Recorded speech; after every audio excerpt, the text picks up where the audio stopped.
Hello everyone, Interact back here again with another episode of Entity Education.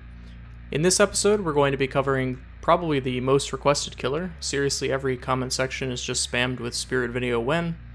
The spooky Japanese vengeful ghost herself, Rin Yamaoka, probably better known as the Spirit. As always, there will be timestamps up on the screen right now, and also down in the description of the video if you want to skip to certain sections. The Spirit has the slower base killer stats, meaning her base movement speed is 110%, or 4.4 meters per second, and also has a smaller tear radius of only 24 meters. The reasoning for these seemingly odd numbers will make sense in just a moment once we cover her power. Wow, what a great segue to talking about Rin's power, Yamaoka's Haunting. Yamaoka's Haunting has, well, let's just say a lot of things that go into it, so please bear with me. This might get a bit complex. By pressing and holding down mouse 2 by default on PC, you will begin to charge up your haunting. Once active, you will leave the physical realm and enter the spirit realm. What? You say it's not called the spirit realm, it's called the ethereal plane? How did behavior mess that one up? I mean, you'll enter the ethereal plane by plane shifting, because apparently despite wielding a katana, Rin is a 13th level wizard. Either that or they really messed up spellcasting in 5th edition. Sorry, where was it? Oh, right, we were talking about DBD, not DND. My mistake. Jokes about me being a complete nerd aside, once you finish your channel of 1.5 seconds by default, and you are actually haunting around, you will move at an increased speed of 176%, or 7.04 meters per second. You will only be able to maintain this state for a default of 5 seconds. During this time, you will become completely invisible to survivors, and survivors will become completely invisible to you. This includes the auras of survivors as well. You will, however, be able to see any scratch marks that survivors leave behind from running. Both you and survivors will still be able to see things such as grass or corn rustling around, and you will be able to hear survivors whether they are just breathing, vaulting something, working on generators, etc. You also get loud noise notification bubbles. You will, in this state, still be confined to the physical plane, because apparently magic doesn't work very well in the entity's domain. This means that you won't be able to walk through things like windows, dropped pallets, walls, etc. Behavior already made the mistake of making the nurse once. While you are phase walking, the location that you channeled will have a husk spawned in place of you, which will stand still during the duration of your phase walk, giving off your normal terror radius and playing the same idle animations as Rin, meaning survivors won't actually have any idea that you are phase walking, or if maybe you're just standing still. This leads to some fun times that we'll discuss in the tips for playing section of the video, but back to talking about her power for now because there really is a lot that goes into it. For a very brief period after exiting Yamaoka's Haunting, you will have what is called a reappearance speed boost, which seems to be the same speed as your haunting. This will last for only 0.5 seconds, half of a second, but will give you an increased lunge range for the duration since you're moving so much faster. It can be a little bit hard to get a feel for landing the extended lunge if you just started playing Rin, since it is only half a second window, but you'll get a hang of it pretty quickly.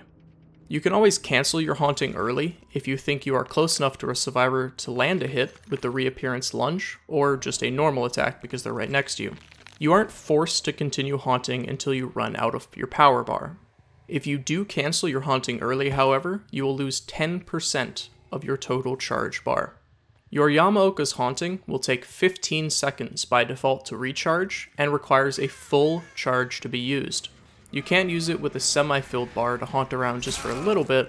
It's 100% full or no haunting for you. If any survivor is outside of your husk's terror radius while you're haunting, but within your terror radius, the survivor will instead hear a whooshing sound instead of the normal heartbeat. This is commonly referred to as the phasing sound emission by behavior, or just the spirit is haunting next to me sound by survivors. This will alert survivors to the fact that you are in fact nearby them and phase walking. Just keep this in mind while you're haunting around the map. You aren't completely sneaky, just mostly sneaky. Rin also has an odd passive ability known as phasing. I know this can be a bit confusing since I call Yamaoka's Haunting phase walking most of the time, but they're pretty much different things, so apologies for any confusion my nicknames or behavior's odd naming conventions may cause during the course of this video. Rin will sometimes phase in and out of existence. This will only happen while you are moving. This will make your actual model go completely invisible for survivors, and instead replace where you were with some random images of Rin moving in kind of random directions and random facings. It's kind of odd. I'll put an example up on screen so you can see what it actually looks like. While phasing, your red stain will be removed from existence. Basically, all this just means is that during a chase, survivors may become potentially confused as to where exactly you are, what direction you're facing, and if you're about to hit them or not. I attempted to test how often this happens, but it seems to be fairly randomized. It seems to be just kind of a random number as to whether it'll happen or not. It does happen every 1 to 5 seconds, however, although I'm not entirely certain how it determines when it can happen or when it shouldn't happen. Each phase will only last for half of a second by default as well. Now, with all of that discussion about how her power works out of the way, let's quickly get into the add-ons that you can equip while playing the spirit. Please bear with me on this one. I don't speak Japanese, despite being a bit of a weeb, so I'm probably just going to butcher the hell out of some of the pronunciations of these add-on names. I apologize in advance to everyone in Japan. Also, before we get started, I just wanted to give a huge shout out to Reddit user Jester Rhett for finally getting me the data mined info on Dead by Daylight that I've been attempting to get for about as long as I've been doing these videos. I did test all of the add-ons myself before I got the data mine, but now that I actually have the data mine info, I can just use the code to tell you exactly how every add-on works based on how it's coded in the actual game. I'm also happy to say that most of my testing seemed to be extremely accurate, so I didn't make any stupid mistakes while testing this one. Yay me! We'll start off at the common tier with Zori. Zori will slightly increase your movement speed while in Yamaoka's haunting. Thanks to the data mining, we know that this is a 5% increase in your haunting speed, bringing you up to 181%. Next up we have Shiawase Amulet. Shiawase Amulet will slightly increase the duration of your haunting. Based on both my testing and backed up by the data mining, this is a 10% increase to your haunting maximum duration, bringing the maximum duration up to 5.5 seconds. Following that, we have Origami Crane. Origami Crane will slightly increase the recovery of your haunting, meaning it will take less time to charge up a full bar. It's a little confusing the way they have this one worded. This means an 8% increase to your recovery speed, meaning it will take you 13.8 seconds to recover your haunting fully. The way that they have this coded is extremely weird, so I'm actually glad that I tested it, but now that I actually have the code, they made this one real weird. Maybe it's the best way to actually make something like this happen. I wouldn't really know, though, because I can barely code my way out of a wet cardboard box. Rin's final common add-on is Gifted Bamboo Comb. Gifted Bamboo Comb will slightly decrease the activation charge time of your haunting. This is a 10% decrease to your activation time, bringing your activation time down to 1.35 seconds. Now moving on to the uncommon tier, we start off with White Hair Ribbon. White Hair Ribbon will moderately decrease the activation charge time of your haunting. This means a 20% decrease to your activation time, bringing it down to 1.2 seconds. Then we have Rin's Broken Watch. Rin's Broken Watch will moderately increase your power recovery, once again worded weirdly for some odd reason. This is a 12% decrease to your recovery time, bringing it down to 13.15 seconds to fully recover your power from empty. This one is a bit odd since it has a lot of extra decimal points involved in the math on the back end of the code, and I'm not actually sure how many decimal points the Unreal Engine uses, but it doesn't really matter. It's 13.15 seconds to fully recover. Moving on, I get a nice English add-on to pronounce properly before we move on to some more Japanese words that I'll probably screw up. The add-on is Muddy Sports Day Cap. Muddy Sports Day Cap will moderately increase your movement speed while haunting. This means a 10% increase to your movement speed, bringing you up to 186% speed. Alright, let's get back to me butchering Japanese words. Our next add-on is Kaiun Talisman. Kaiun Talisman will moderately increase the duration of your haunting. This is a 20% increase to the duration of your haunting, bringing it up to 6 seconds. And the final uncommon add-on, and one that I actually know how to pronounce, Juniper Bonsai. Juniper Bonsai will slightly increase the frequency of your passive phasing. Testing this one was fairly difficult, so I'm actually very happy that I have the data mining. Phasing happened between 0.1 seconds and about 4 seconds apart in my testing. The way this works is basically there's a normal cooldown time for passive phasing to happen that is anywhere between 1 second and 5 seconds. Juniper Bonsai will bring this cooldown down by 1 second. So theoretically, I guess it brings it down to 0 seconds to 4 seconds. I guess in theory, you could have passive phasing just happen back to back for an infinite amount of time, but the odds of that happening are probably extremely astronomical, so it's not gonna happen. Moving on to Rin's rare add-ons, we start off with Rusty Flute. Rusty Flute will considerably increase the power recovery of your haunting. Based on my testing and the data mining, this seems to be a 20% decrease to recovery time, bringing it down to 12 seconds. This add-on gave me a lot of difficulty during testing, so I'm actually, once again, extremely thankful for the data mining. I thought I was going insane, because if this add-on had followed normal behavior add-on conventions, it should have only been a 16% decrease. So I'm not sure if it's supposed to say tremendously instead of considerably, or if I'm just nitpicking and they just decided to break conventions for this add-on. Who really cares, honestly?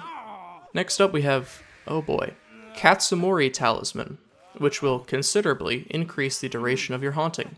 Based on testing and data mining, this is a 30% increase to your duration, bringing you up to a maximum duration for haunting of 6.5 seconds.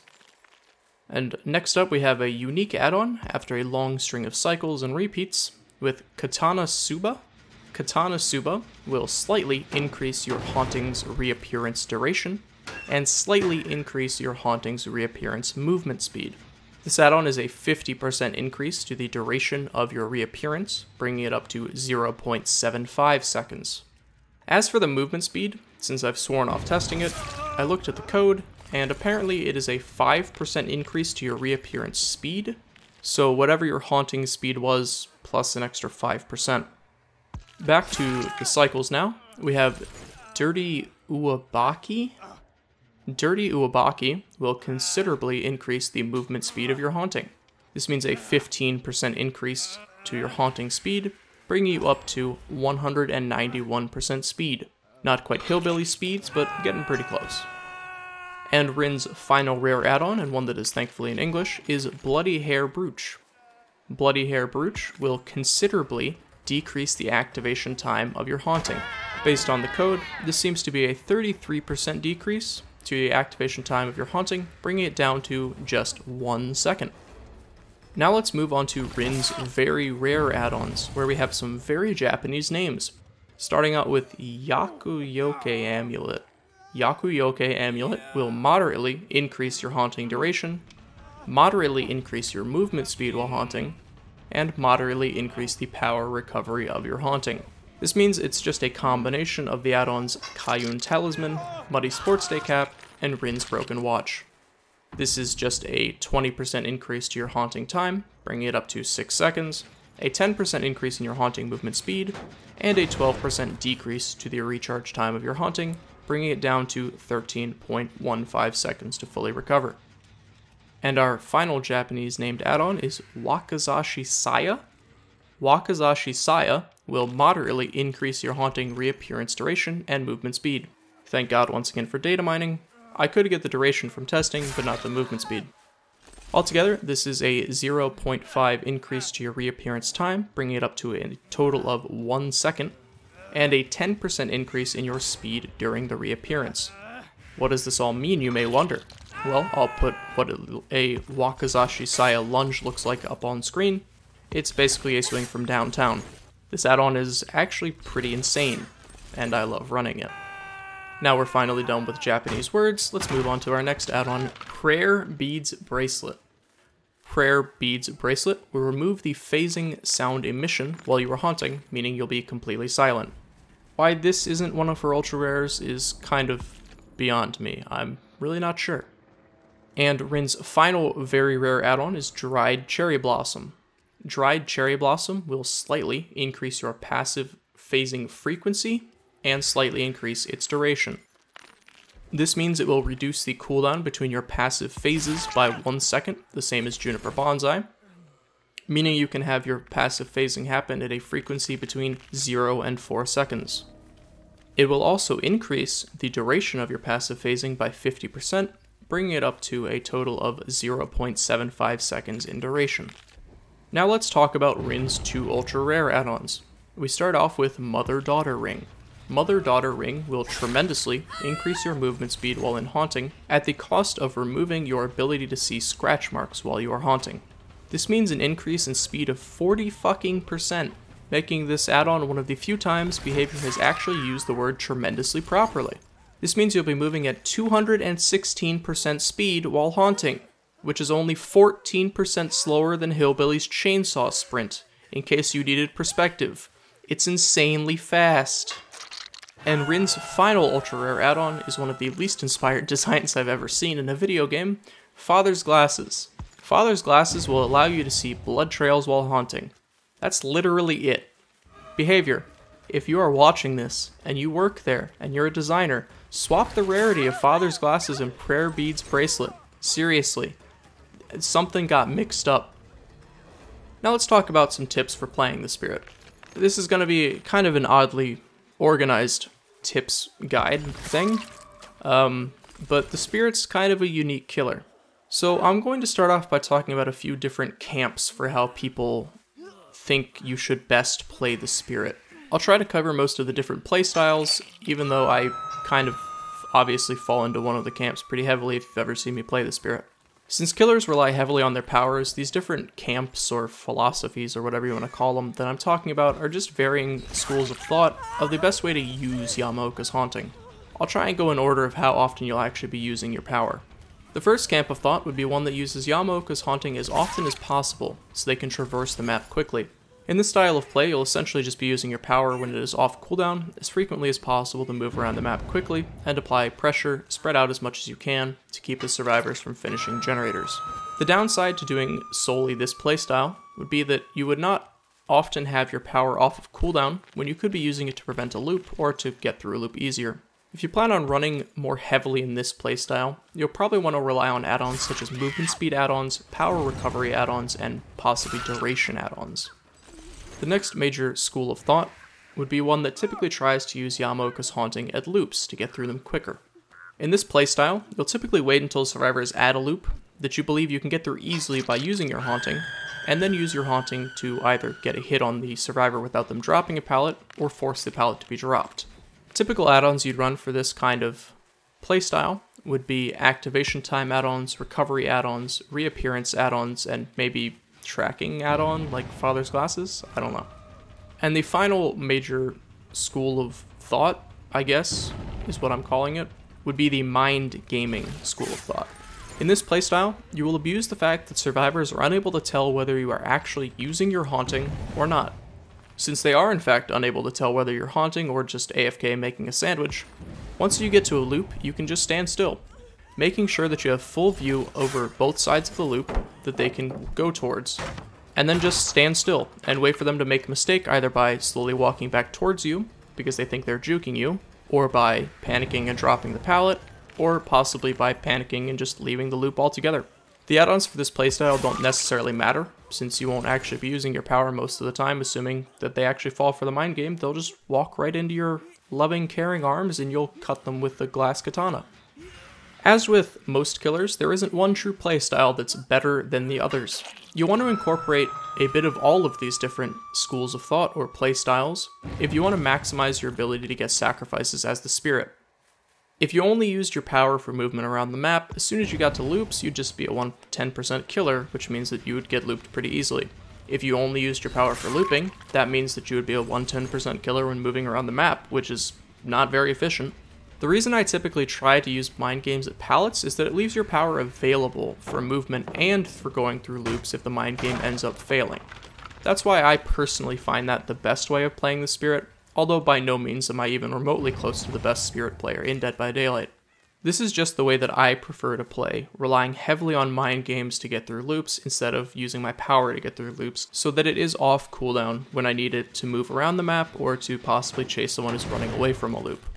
Obviously, as you play the spirit more often, you'll come to find what playstyle suits you the best, and which you feel is the most efficient way of playing the spirit. Obviously you should be incorporating all of them, but maybe you prefer to move around the map more than you prefer to mind game. This is something you'll just have to get a feel for through playtime. It isn't really something that I can teach you because it does vary person to person.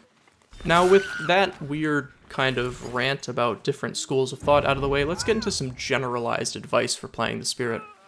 Since you can't actually see the survivor's actual models while you're haunting, there are a few things you're going to want to get accustomed to use to track down survivors. The first and most obvious is scratch marks. These will give you a general idea of where a survivor is running since they spawn behind the survivor while they sprint around. These are decently inaccurate, however, and if you only rely on scratch marks, you'll leave yourself open to one of the most common tactics survivors employ against the spirit, which is just doubling back on their own scratch marks to cover up their movement and possibly confuse the spirit player and get away from them. This means that you'll probably end up relying more heavily on the two other major methods of tracking survivors while haunting: sound cues and environmental clues. While survivors are running, like most normal human beings, they'll have louder and more labored breathing. If you use decent headphones, which is something you should always be doing while playing Dead by Daylight since the game is really sound-based, you can oftentimes hear where they are running, because they'll be panting. This isn't exactly precise, however, because sounds in Dead by Daylight are frequently bugged. It feels like every other patch they break the sounds, but it will give you a general indication of where a survivor is, even if they aren't running and leaving behind scratch marks. The other major method of tracking that I alluded to is the environmental clues. This typically means grass rustling around, but on some maps it can mean corn or cattails. I think it's called bulrush if you aren't from the southern United States. But it really depends on the map which of these you'll be using. When a survivor pushes through any of these objects, the grass or corn or whatever will be pushed around, giving you basically a 100% accurate idea of where the survivor is at any given moment. This is going to be probably your best method for tracking survivors while you're haunting. However, given that maps such as the game exist, you aren't going to want to solely rely on environmental clues for your tracking. You're going to want to use all of them to their fullest potential. And the final thing that you can use to find survivors while haunting is collision. This typically comes into play in two scenarios and is helpful in both. The first scenario is if a survivor is camping one side of a pallet. If you're chasing a survivor and you happen to be haunting, if you think that they're camping the pallet, run into the middle of the pallet and attempt to move through it. You may bump into the survivor on either side of the pallet, meaning that they're standing right there. If you do, break out of your haunting and swing immediately. Typically, this will net you a hit, and possibly even scare the survivor into dropping the pallet as well. The other instance in which collision is helpful is if they're trying to double back on scratch marks. If you're chasing them and haunting, and the scratch marks seem to abruptly end, and then something bumps into you, it means the survivor's right next to you. So break your haunting and hit them once again. As with all killers, getting a hang of the spirit's unique techniques and power will take time and practice, but you'll want to get a feel for pretty much everything that I've mentioned here on how to track survivors, since you can't physically see them while haunting. If you get really good at tracking them through most or any of these methods, you'll be able to see the unseen, like your Daredevil or Neo or something other reference here. With all of that out of the way, let's talk about the teachable perks you'll be unlocking if you put your blood points into the spirit. At level 30, you'll unlock the teachable for the best perk to come out in probably years, Spirit Fury. Spirit Fury will make it so that after breaking 4/3/2 pallets, the next time you become stunned by a pallet, the entity will instantly break the pallet for you. You still suffer from stun effects as you normally would, however. By itself, I guess this is a decent enough perk at saving you time if you plan on disrespecting the hell out of pallets, but when you combine it with enduring, oh boy, now you're cooking. At level 35, you'll unlock the Teachable for the perk Hex Haunted Ground. Hex Haunted Ground will make it so that 2 totems on the map will become lit as if they were any other Hex perk. By themselves, these Hex totems will do absolutely nothing. However, once a survivor cleanses one of the Hex totems, a few things will happen. Firstly, the second lit totem will just become a normal dull totem. Secondly, and more importantly, all survivors on the map will suffer from the exposed status effect for 40/50/60 seconds, meaning any basic attack will instantly down them. Running Hex Haunted Ground by itself can be a little dubious, since if survivors don't see a Hex icon appear once they work on a generator, they're probably not going to go seek them out. But sometimes you might catch that curious survivor who just can't ignore the allure of a burning totem and cleanses it anyways and gets his entire team killed. And finally, at level 40, you'll unlock the Teachable for the perk Rancor. Rancor will give the equipped creature +2/+0 and trample as, sorry, wrong game. Here we go. Rancor will make a survivor in the match become the Obsession. Each time a generator is completed, the Obsession will see your aura for 5/4/3 seconds, and all survivors' locations will be revealed to you for 3 seconds. Do note that it does not show you the auras of survivors, it just gives you a kind of modified scream notification. So it won't even tell you in the bubble which survivor is which, it just gives you like a base stripped down survivor model for each notification, so you can't actually track this is a Claudette, this is a Dwight, this is a Jake, they all look the same. This perk can be pretty helpful when it comes to just getting a little bit of extra tracking every time a generator is finished. Oh, and I almost forgot to mention, when all the generators are powered, the Obsession gains a permanent exposed status effect, and you get to Mori them without even having to hook them. But I'm sure everyone just runs this perk for the subpar tracking, right? Obviously, I'm joking. This perk is called Rancor for a reason. Rancor, in case you didn't know, means a long-standing hatred or resent for something or someone. When this perk came out, it was pretty much the I hate the stupid decisive strike user, and I want to murder them as brutally as possible after they've finished all the generators. Rancor typically works best when run in combination with another perk, like Save the Best for Last, for instance, where you basically just ignore your Obsession until all the generators are powered, and then you just Mori the ever-loving Christ out of the Obsession before they get to leave. Now let's talk about some perk builds for the Spirit.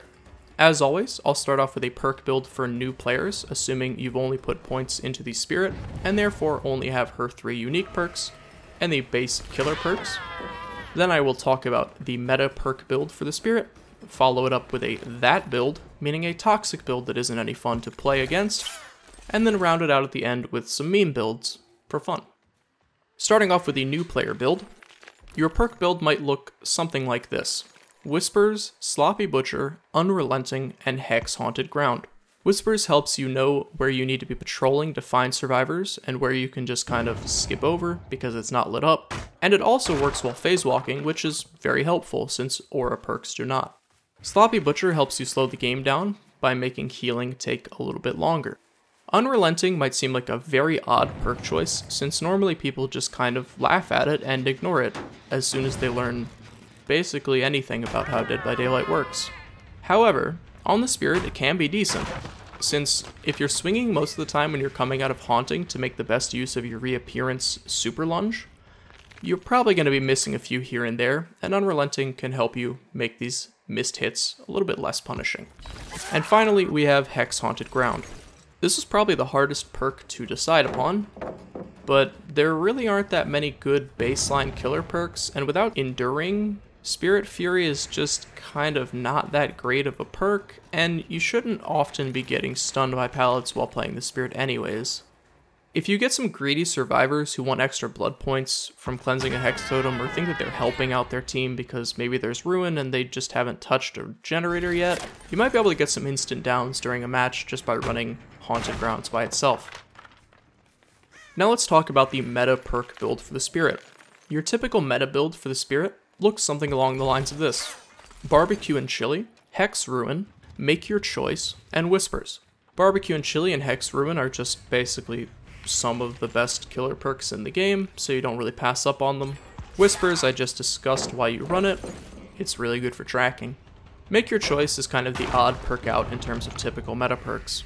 Since you do move so quickly while using Haunting, you can typically make it away from and then back to a hook by the time the rescuer is not even that far away from the hook, meaning you can rapidly keep the pressure up in any given match as long as you're hitting the person that's saving off of the hook and making the right choice.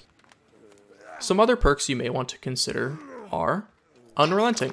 As I said, if you swing every time you come out of your Haunting, Unrelenting will really lessen the pain that you'll feel from missing swings every now and then. Save the Best for Last is one that a lot of people like running on killers that rely mostly on mouse ones to hit survivors. The Spirit is no different. She still has to actually use her basic katana swing for every down, though she can obviously get those swings a lot easier than maybe, say, a Trapper can. Now that Pop Goes the Weasel finally got its quality of life buff, I feel a lot less silly recommending it. It's a decent alternative to Ruin if you don't like the fact that Ruin seems to basically just have a thunderstorm hit it every time it spawns in about maybe 5 to 10 seconds. And the final recommendation would be the perk Strider. I know a lot of people like to run Strider so that they can track via sound cues during Haunting instead of having to worry so much about scratch marks or looking at the grass or anything like that. But as sound seems to bug out pretty frequently, I still find this to be kind of inaccurate. Personally, I prefer just using the grass or the corn, but sometimes you do get a map like the game, and Strider can probably help you out a lot on a map like that where you can't use grass. Now let's talk about that build, meaning a toxic build that isn't really any fun to play against. To be quite honest, this one is kind of on the tamer side compared to some of the other builds that I've talked about for other killers, but it's still extremely unfun to play against. I'm talking, of course, about Prayer Bead Bracelet Spirit, or Gen Grab Spirit, or Jump Scare, whatever you want to call it, man. It's all the same. The add-on Prayer Bead Bracelet removes what little counterplay survivors actually have against the Spirit, the whooshing sound she makes while she's haunting around. I know of a few high-ranked survivors that basically just disconnect anytime they realize that you're running prayer beads. I'm not really sure if they still do or not, but yeah, people really don't like playing against it. While it is kind of fun to play, and that was kind of one of the reasons I almost didn't even classify it as a that build, it's not very fun to play against. I'll be honest, I do enjoy playing Prayer Bead Spirit, and it did help me get the most recent Ghostface achievement where you have to grab people off of generators, but I could tell that nobody was having fun in the match, and it wasn't all that great for me either. Against someone like maybe Jumpscare Myers, you can at least use your eyes to prevent getting grabbed off of a generator. Prayer Beads doesn't really have any counterplay to it other than just not working on generators, and that's not going to happen because most survivors aren't absolutely insane and they understand that they need to do generators to leave. Now let's talk about some meme builds for the Spirit. The first one I could think of would probably be like a double ultra rare or blood tracker Spirit, if you want to call it that. Bloodhound Spirit, I don't know. You're going to want to bring in both ultra rare add-ons, the Mother-Daughter Ring and Father's Glasses. This will make you go insanely fast while using your Haunting. For perks, you're probably just going to want to bring whatever perks you really enjoy using, and then maybe swap one of them out for Sloppy Butcher. This way, you'll just have to follow the trail of orange juice spilling out of the survivor's pockets because you broke their, I don't know, non-sponsored orange beverage when you hit them with your katana. And the other meme build that I could think of, and it is honestly probably the truest meme build of all, is Phasing Spirit. This build isn't even good. It's just a pure, unadulterated meme. Bring whatever perks you want to use, and then the add-ons Dried Cherry Blossom and Juniper Bonsai. You'll just be spasming all over the place with your passive phasing, and, you know, it's neat to look at the cool animations that they made for Rin, but at the end of the day, you're just going to be 110% killer since you're probably just not going to actually haunt that much because then your add-ons don't do anything and then you'll just get looped as normal, and I still like doing it though, but it's not very good. And that's it for this episode of Entity Education, covering Rin Yamaoka, probably better known as the Spirit. The next video will be covering 4 killers at once. I mean, it's covering the Legion, which is Frank, Julie, Susie, and Joey, but it's 4 people, so it counts, whatever. I'm putting out a video on 4 killers at once. What more do you want from me? You can follow me on the social media stuff on the screen. I'm not really going to go through it. Big thanks again to Jester Red for giving me the data mine. So these videos should be coming out a little bit more frequently. Now that I'll say moderately more frequently, maybe slightly, could be considerably. I don't really know. It kind of depends on what behavior says. That's just a bad joke. Anyways, I'm gonna stop rambling now and let you get on with your day. Thank you for watching. I do appreciate it. I'll see you in the next one covering FJSJ, also known as the Legion. Bye.